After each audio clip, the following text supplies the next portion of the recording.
Good afternoon and welcome back to track 1 of the Community Alliance Summit. During this session, we ask again that if you have any questions or comments to use the Q&A or the chat features on the bottom right-hand corner of your screen. If you would like to be unmuted and ask your question out loud, you can do so by using the raise your hand feature, which is off to the bottom of your screen as well. And this session is the Friends Association for Care and Prevention of Children.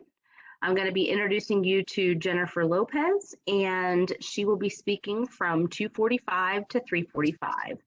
Go ahead, Jennifer. Thank you so much, Rochelle. I'm Jennifer Lopez. I am the Executive Director at Friends Association, and I am in my office currently with Yolanda Myers, who is our peer specialist for the project that we're going to talk to you about today. So Yolanda, if you want to introduce yourself. Hello, my name is Yolanda Myers, and I'm the peer support specialist for Nia House. It's an honor to be here today. Thanks for having me. So we'll jump right in, and as you'll learn throughout the presentation, this is actually a second career for me at Friends Association. I retired after being the Deputy Chief of Chester County Probation, Parole, and Pretrial Services 2 years ago, after 30 years working in county government. I want to tell you a little bit about Friends Association and what we do, and then I'll hand it over to Yolanda, who will speak specifically about our newest project, a diversionary reentry home for women.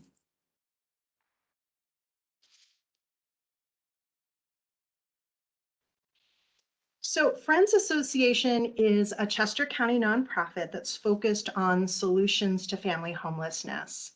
Every year, hundreds of families in the wealthiest county in Pennsylvania experience the trauma of homelessness.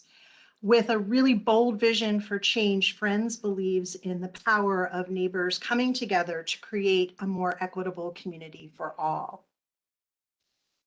Our 4 key areas we focus on through our innovative programs are preventing homelessness, providing emergency housing, partnering with families for stabilization, and promoting systemic change. All of our programs follow this model of service delivery. First and foremost, we're a housing first agency. So we believe that housing is a human right and should not be conditioned on anything other than the right to be housed. We really believe that you have to have that foundational need met before you're able to work on any other challenges in your life. So all of our programs have immediate access to housing. Our main population that we serve is families in Chester County. And so we take a 2-generation approach because of our work with families. And what that means is that we're providing opportunities and meeting the needs for children and their parents together. We find so many agencies focus either on the child or the parent, and we really blend those 2 things so that we're providing educational and economic job skills, providing opportunities and meeting the needs for the kids and their parents. And our hope is that through education, building economic assets, building social capital, and focusing on health and well-being, we can create economic security that passes from one generation to the next. We also are a trauma-informed agency, and this came from years of working in the criminal legal system. I was early on, we were the second drug court in Pennsylvania that focused on a problem-solving approach to looking at underlying root causes that were driving people into the criminal legal system and then providing the treatment and community placements that would disrupt that. And after years of doing that work with individuals with substance use disorder, mental health challenges, we realize that trauma is at the root of most of what we're seeing, especially in systems. So as a trauma-informed agency, we realize the widespread impact and prevalence of trauma among the families that we serve. And we also recognize and realize the potential paths for recovery from trauma. We recognize the signs and symptoms in both the families we serve and the staff that are working with us, and we respond in ways that integrate all of that knowledge into policies, procedures, and practices. And then we resist re-traumatizing families through the services we provide and re-traumatizing staff as an agency. We also feel like it's not enough to just be trauma informed. Our families, our staff all come to us with built-in resiliency. So we focus attention on that positive social and individual variables that really mitigate and disrupt the impact of trauma. And we work on increasing and restoring resiliency for the families that we work with. So why this focus on trauma? And, as I mentioned, in the criminal legal system, most of the people that we were dealing with had underlying trauma. And the same is true in the housing service system. And then you blend those two circumstances together. And the reality is trauma rates are really high. And we know that both men and women experiencing homelessness have very high rates of trauma. These are some studies, the SHIFT study by the National Center on Family Homelessness of unhoused mothers with a trauma history. And you can see just really high rates of traumatic experiences. Most of them involved interpersonal violence, physical assaults, sexual assaults. And I do want to say, as we're going through this presentation and really the next couple of slides, this can be triggering to people to look at the reality of what's happening in our communities and traumas that we ourselves have experienced. So do take care as we're talking about this. These numbers are really staggering in and of themselves, but especially when you consider that the average age of the woman in the study was 27 years old. We also know that children are impacted. Housing, experiencing homelessness is considered traumatic. Having a parent who's incarcerated is an adverse childhood experience. Again, we see staggeringly high numbers of trauma histories among children who have experienced housing insecurity. I like to put this quote up by Audre Lorde: "There is no such thing as a single issue struggle because we do not live single issue lives." And this really speaks to the intersectionality of our identities, of race, of class, of gender, of the social categories that we find ourselves in. And they create this overlapping and interdependent systems of discrimination and disadvantage. And we see that so much within the systems, housing system, criminal legal system, where there are a disproportionate number of people of color, and then add to it a woman, add to it, an LGBTQ woman, and the intersectionality just builds one upon the other. So as we look to this intersection of criminal legal with housing insecurity and women, and then add in the layer of trauma, we know that women that are incarcerated and in the criminal legal system are more likely to report histories of abuse, of sexual victimization, and trauma. And this often leads to mental health, substance abuse issues, relationship difficulties, and physical health problems.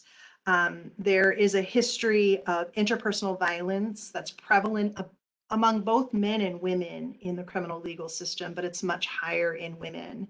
I really saw this firsthand in my work in the legal system in probation and parole. We developed a women's reentry program, and as we were creating that program, we looked at some of the statistics, we had another program called a chronic substance abuse program. And we looked at anecdotally the women in that program who had experienced trauma, and it was right around 50% of the women. And then we moved them into the women's reentry program, diversionary program, and we did assessments on them, and the number quickly rose to 100%. I remember we were doing trauma psychoeducational programming in our local jail, and the counselor who was doing it called me the first couple of weeks, and she said, you know, the first week women came to the program and it was really just to get out of their cell. They said they didn't have trauma, they just didn't want to be stuck in their cells, so they were taking advantage of the programming. But as the weeks went on and they began to identify what had happened to them, you know, the stories of their trauma were overwhelming, but they didn't see it as a trauma. It was just life for them. So really being able to screen and help people understand what they've been through and what has happened to them is so important. So we also see this intersectionality of color. We know that women of color are disproportionately represented in the criminal legal system. Nearly 2/3 of women in local jails are women of color. And these rates most dramatically impact younger women. So we see the study from 2010 that tells us that Black females aged 18 and 19 are 3 times more likely to be imprisoned, while Latinx women are 2 times more likely to be imprisoned. So there's really no denying the impact of race. And then over the years, oftentimes lost in the story of mass incarceration is the rise of women who are under the custody of the legal system. So either in jail or on probation or parole supervision. There's been over an 800% increase in the rise in the numbers of women in prison since 1978. It's 14 times higher than in 1970, and there's almost 1 million women under supervision. A lot of this has to do with mandatory prison terms for the war on drugs, reduced mental health funding, and we see these numbers similarly high across all areas of the system. And you know, the reality is that women are different. The way they enter the criminal legal system, the underlying reasons, the fact that most of them are mothers and primary caretakers, and we're working within a system that's not equipped to meet their needs. It's a system that was designed for males. And so overlaying the programs, the policies on women has just not worked. And I would venture to say this is why we see so many women in the system. In Chester County, when I was with probation and parole, we did focus groups. We were doing a plan, a reentry plan. So we decided to ask the women exactly what they needed and what they thought would work. And these were some of the results. There was a lot of need of jobs and concerns about having criminal background. Transportation became a big issue, employment, safe, secure childcare, counseling to ease the transition back into family life came up over and over and over again.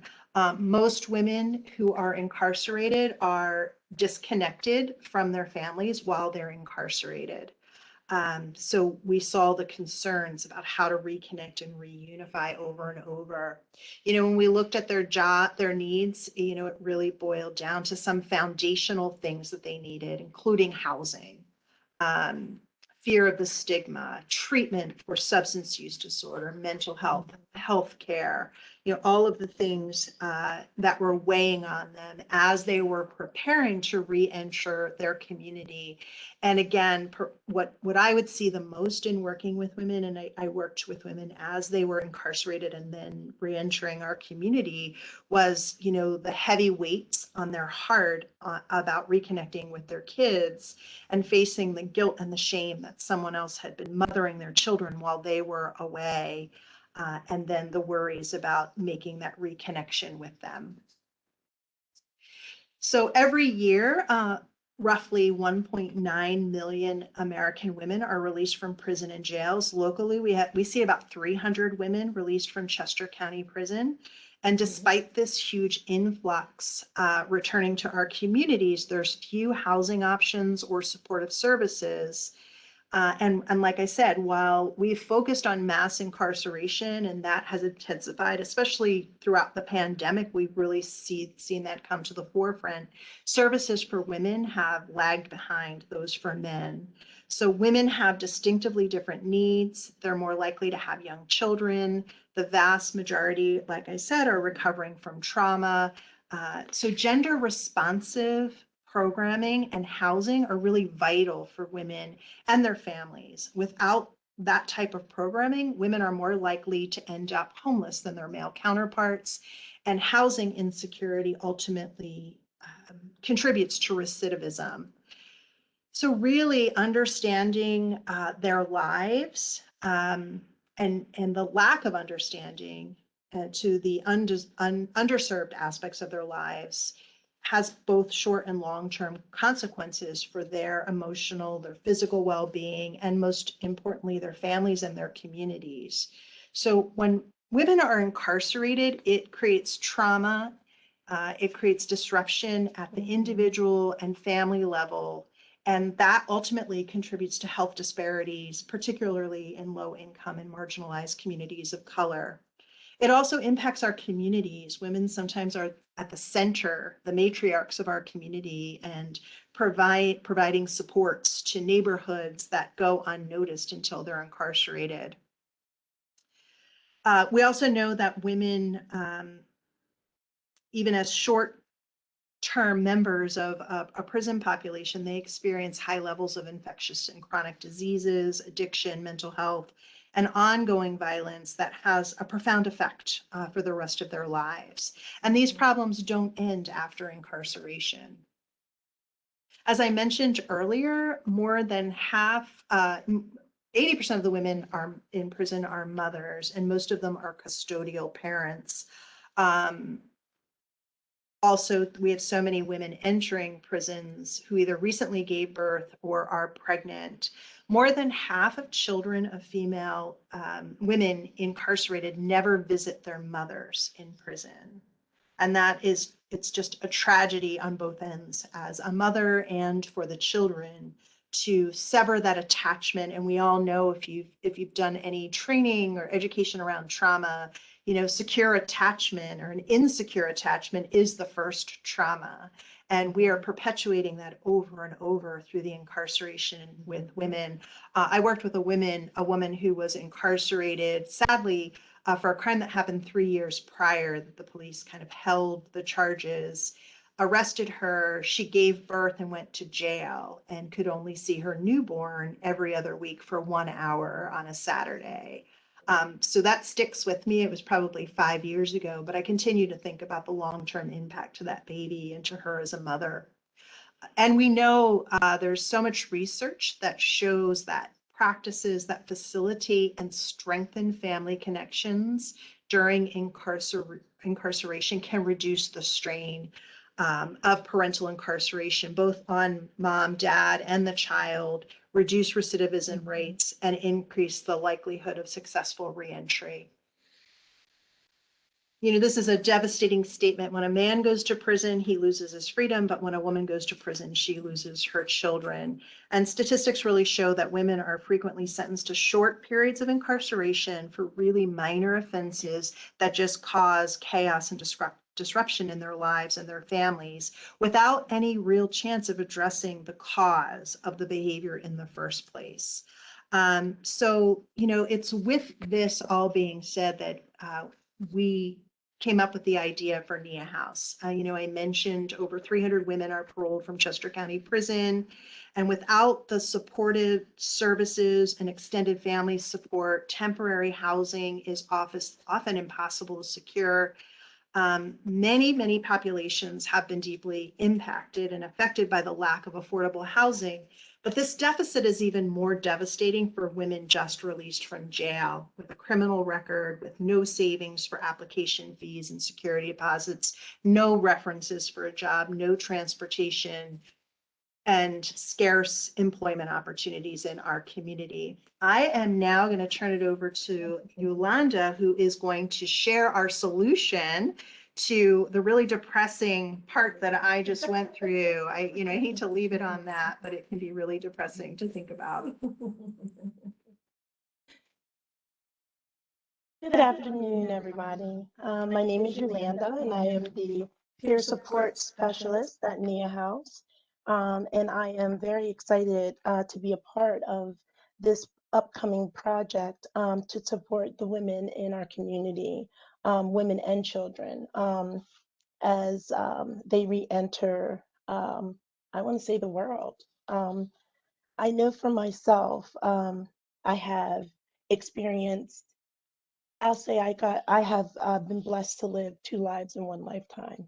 I myself have my own experience with drug and alcohol, and the struggles and being overwhelmed parenting and the traumas that came along with, I say, before, during, and with the substance abuse.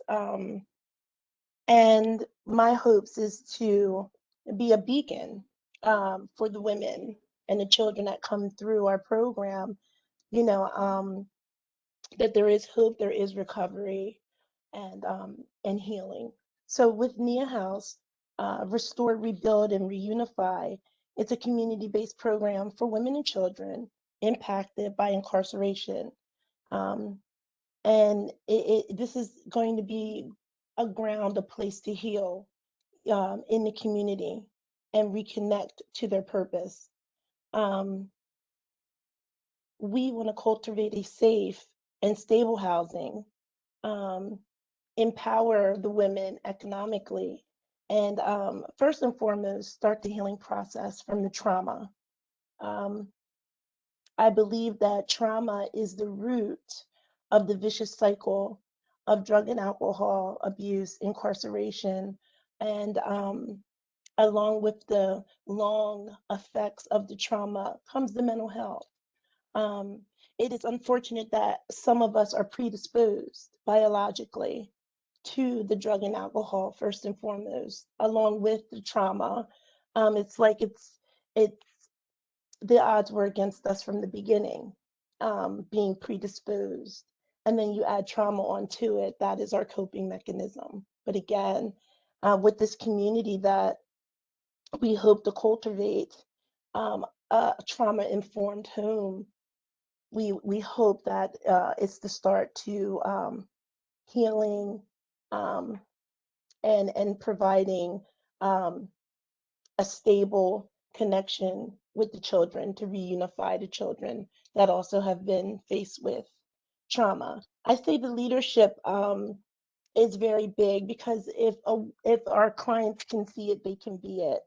You know, they can find their voice, and share their story, uplifting and supporting one another with dignity, respect, linked to promise and opportunity, with the promise of opportunity.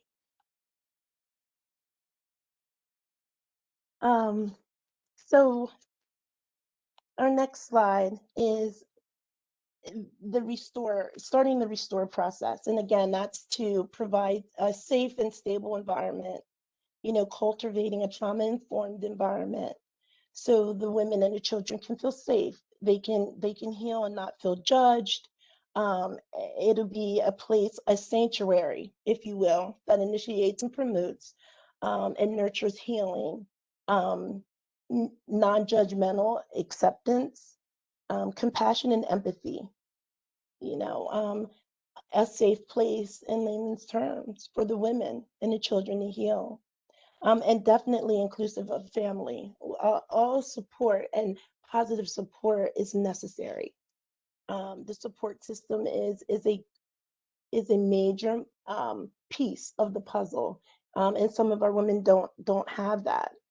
Um, the foundational needs met, and that is for myself being staff and a peer support specialist to bridge the gaps between the resources in the community that can allow them to grow and to prosper, rather it be understanding how to use birthright. If it is how to, have your children enrolled in Head Start, um, nutrition classes, and I'll touch on some of that moving forward. But just trying to find the resources that the individual client needs, the individual child needs, and help them start those services and start getting acclimated into those services to heal. Once again, from my point of view, the trauma. If you get to the root of that and you start healing from that, you really stand a chance. You really do. I'm sorry. And the move-in stipend, we offer that coming in because we want the women to have a sense of autonomy, and they're able to start providing for themselves in a way that they weren't able to do before. I think it builds confidence and self-esteem that they don't have to ask for. Uh, I think that it gives them a sense of responsibility to themselves and to the children. So restorative, holistic activities. The organic community garden, we have raised beds in the back of our home, in the back of Nia House. And these raised beds are um, a way of therapy that we would hope that would work for the women and the children to bond. They get to harvest fresh vegetables. They get to go through the process of it growing and watching it grow to, harvesting these vegetables to now you're preparing these vegetables as a dish, as a family meal to sit down with. Your family, the women in the house, and the children, the family, to start experiencing some of the family um, culture that maybe wasn't there before, and bonds. We have acupuncture, aquatic therapy, equine or equestrian therapy with the horses, meditation and yoga, a nutrition program in nature, and we partner with these organizations in the community for the women. And it's a beautiful thing. It's a beautiful thing that these organizations want to be a part of the healing process for these women and children.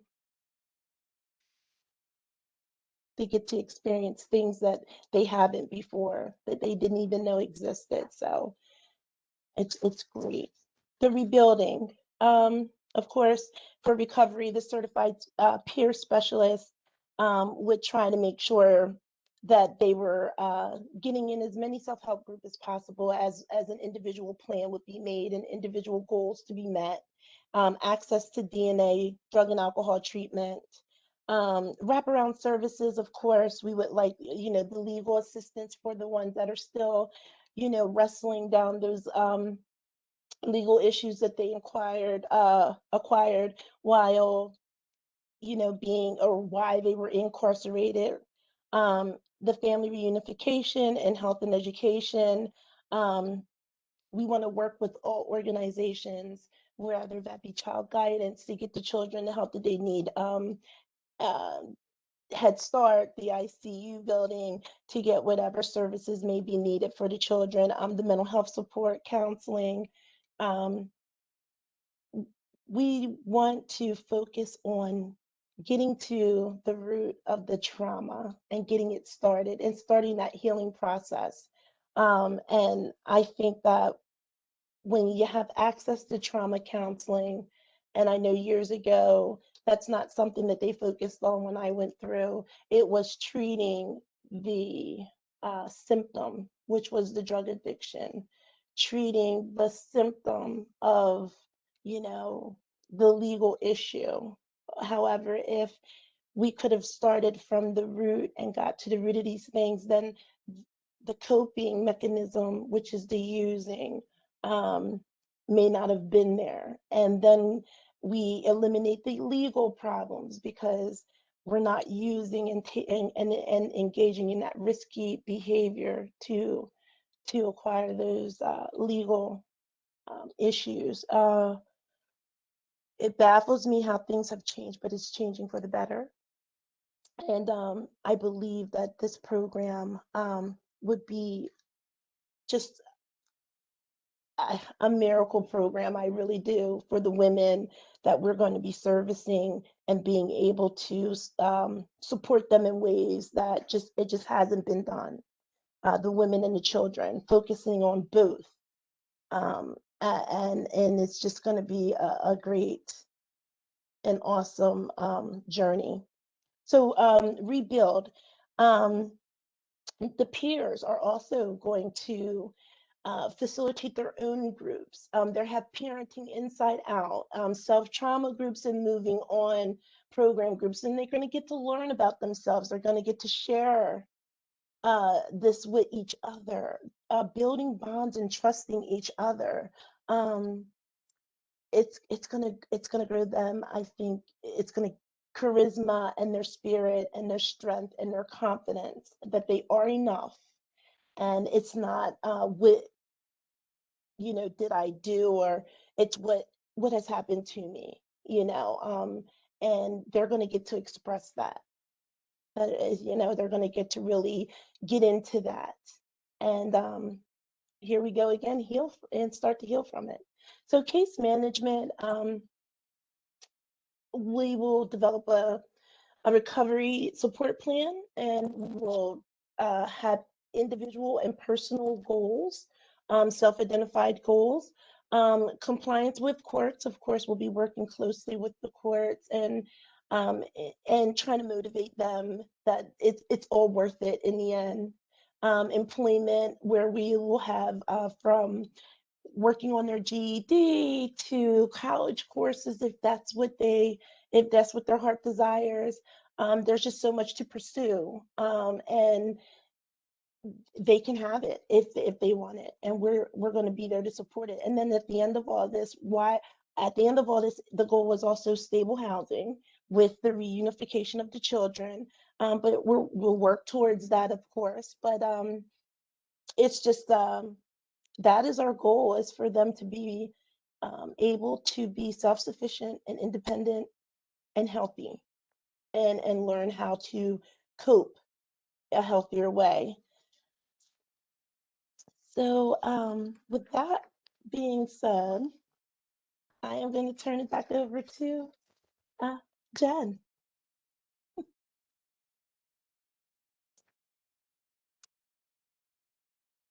Thank you. That was amazing, Yolanda. Part of bringing Yolanda on as a peer specialist is, the belief of Friends Association that the people closest to the problems are also closest to the solutions.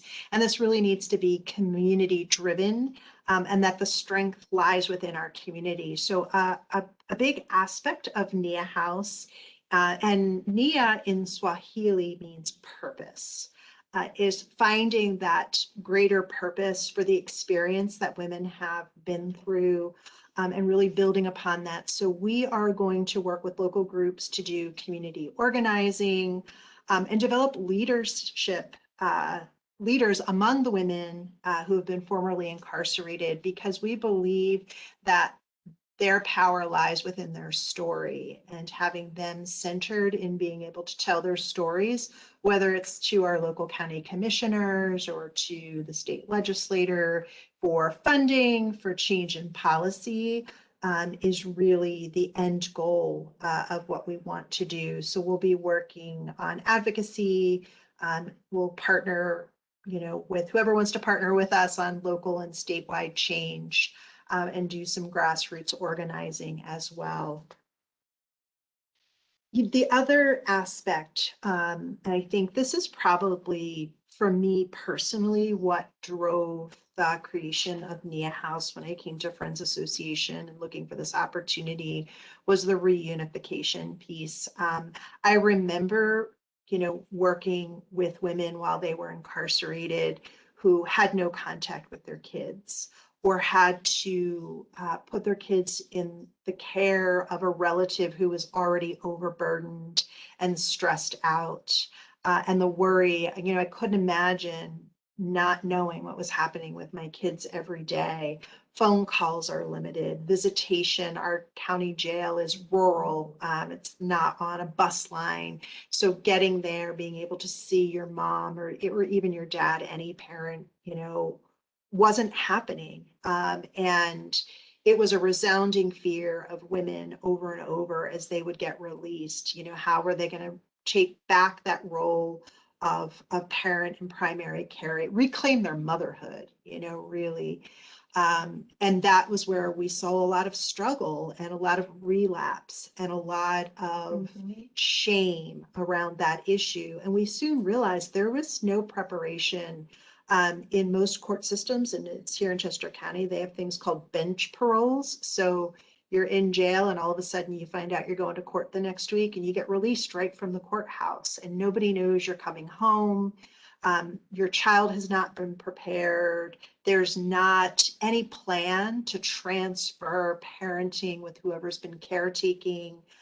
And there's a lot of stress and conflict and a lot of really complex dynamics around that reunification. So with Nia House, that's really central to everything we're doing is centering motherhood, reclaiming that role, and coming up with a plan. So as much as possible, we're going to begin working with women when they're still incarcerated to find out who's caring for their children, what are the circumstances, and then begin working with the caregiver as well and working with the child to make sure that everybody's on the same page as mom is coming home and that we can make this as seamless and as holistic as possible. Nia House will also offer legal support. So if mom doesn't have custody when she's released from jail, she can still come into Nia House and she'll work with our staff attorney on regaining custody, whatever that looks like. As part of Nia House, we'll also offer family therapy and parenting education through the Parenting Inside Out curriculum. Another aspect of Nia House will be legal clinics. So we will hold monthly legal clinics for expungements, for occupational licenses, to work on traffic citations. And we'll also do educational workshops on anti-discrimination laws, landlord-tenant matters with our staff attorney. Those will be open to members of the community as well as the women residing at Nia House. Eligibility for the program is women who are currently incarcerated or being directly released from jail or prison. They could also be living in a halfway house, transitional house, or recovery house, or directly discharged from a treatment center. We're looking for women who are at risk of being unhoused based on their release, and we are inclusive of trans women and LGBTQ. I want to take a moment to talk about the trauma-informed piece of our interactions and our interpersonal interactions, but we're also really mindful of our physical environment when it comes to being trauma-informed. The photo that you see in front of you is a emergency housing program in Portland, Oregon, that was designed using trauma-informed design and architecture. And it's something that we've taken on at Friends Association. We began with our office environment. We know that people's brains are shut down during a crisis, especially people with a past history of trauma. And so we're regularly interacting with families who have either become unhoused or are facing a housing crisis. And so really the active processing part of their brain is shut down. They're in fight or flight survival mode, and coming into an environment that's cluttered and chaotic only serves to keep their brains offline. I think there's research out there that says for someone that's in that fight or flight, they're only processing every third word that you're saying or that's on a piece of paper. So, we took about 6 months to clean up our office space. As a small nonprofit, there's stuff everywhere sometimes and not enough time in the day. So we cleaned, we organized, we changed our color palette to soft, muted, pastel colors, all with the intention of calming down people's brains and their central nervous systems as they come into our environment, because we know we're going to be able to engage better, and it's going to lead to better outcomes if we can get their brain back online and their body calmed and in the moment. So this trauma-informed design and architecture really has three pillars. It's, knowing that the physical environment affects our sense of identity, our worth, our dignity, and our empowerment, that it impacts our attitude, our mood, and our behavior, and that there's a really strong link between our physiological and our emotional state and the physical environment that we're experiencing. And then really through that supportive design process for people experiencing trauma, we build environments that can ease and resist re-traumatizing people. So we've created Nia House with this in mind. Very clean, very minimal, pastel colors, lots of green plants, nature, our lighting, making sure that there are no dark spaces or scary corners. We also have an emergency shelter for families that we run, and we are in the thick of a trauma-informed renovation. So we were funded last year to renovate. It's a 200-year-old apartment building that houses our emergency shelter. And so right now we had the architect go through and take pictures. And over the next couple of months, we will be redesigning and renovating using a trauma-informed design approach. And when you really look at the principles of trauma-informed design, it's, to provide dignity and self-esteem, empowerment, security, privacy, and personal space, managing stress, creating that sense of community, and giving beauty and meaning. Are all the principles that we're following. And I think, for Nia House, it really is that sense of community. In a lot of the work that I did in probation and parole, and even here, people feel so isolated. I remember the first couple of groups we did with women, even though there were 100 women incarcerated together, they all felt like their experience was the only one, that no one else shared it, and that they were alone in that experience. And as we would sit in groups and do some of the peer learning through the Moving On program, we could see the community building as they shared that experience. I even remember one mom walking in one day, and she was really upset. She had just gotten out of jail, and she had a couple of kids. She had a kindergartner, and they all went to school that morning, and she'd just gotten a call that she had put the kindergartner on the bus and sent him to school, and there was no school for kindergarten. And so the office called her to tell her, and she was beating herself up. They know I went to jail. They think I'm a horrible mother. And we, as women sitting around a table, all shared mistakes we've made as moms, because who hasn't, right? And that, the relief that washed over her to know that we're all human, we make mistakes, it's not the end of the world. And, those ladies in the office moved on from talking about her within 30 seconds, I'm sure. And not to beat herself up and spiral out of control, was just everything. And that's really what we're hoping to build at Nia House. We really, Friends, say it starts with a home, and we view housing as a platform to improve family health and well-being. And our approach in case management and all the services that we offer is for the whole family in a holistic model. I'm going to turn it back over to Yolanda for any final comments or thoughts that she has, and then we'll be happy to take questions. Thank you, Jen. Final thoughts is just that our women and children, it's generational. This vicious cycle is generational, and unfortunately, some of us are predisposed to the conditions, and we definitely didn't ask for it. But there is hope, and there is recovery, and there are programs out here like Nia House that want to help the women rebuild, restore, and reunify. And so I think that this is, I am a part of an amazing organization and an amazing program. And I wish that there was a house that was like that for me, like Nia is for these women that are going to be, and children that are going to be coming through. So I'm just happy to be a part of. Yes. So thanks for having me. It's been an honor, and I appreciate being here.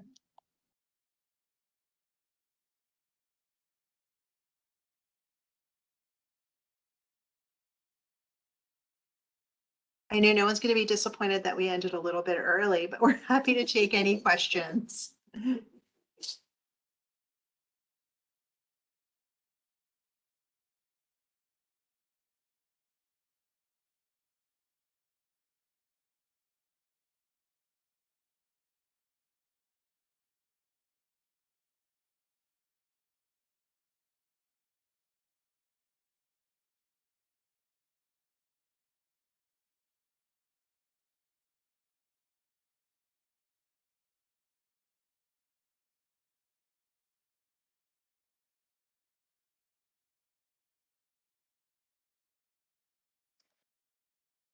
I am not seeing any questions. So Rochelle, we can turn it back over to you, or we can end the session.